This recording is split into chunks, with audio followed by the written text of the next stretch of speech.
Sigurno ste čuli za Jelisavetu Načić, prvu ženu arhitektu u Srbiji.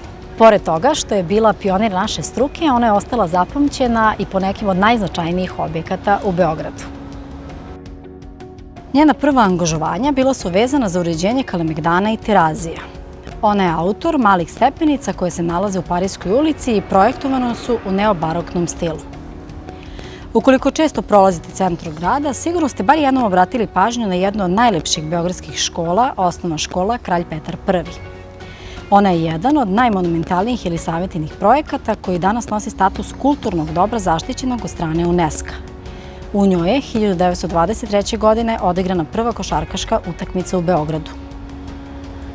U značajne projekte Jelisavete Načić ubrajaju se i crkva Svetog Aleksandra Nevskog na Dorćolu, projektovana u neovizantijskom stilu, kao i prva zgrada kolektivnog stanovanja radnika na Balkanu i prva bolnica za obolele od tuberkuloze.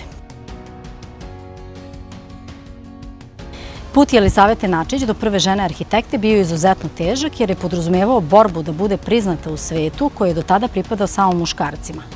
Zahvaljujući njoj, mi, kao žene arhitekte, imamo priliku da budemo ravnopravne sa svojim kolegama. Ja sam arhitekta Svetlana Brkić, a današnju priču posvetili smo izuzetnoj ženi, Jelisaveti Načić, sa namerom da se zajedno sa vama podsjetimo svih zasluga koje dugujemo. Hvala što nas pratite i vidimo se u narednom videu.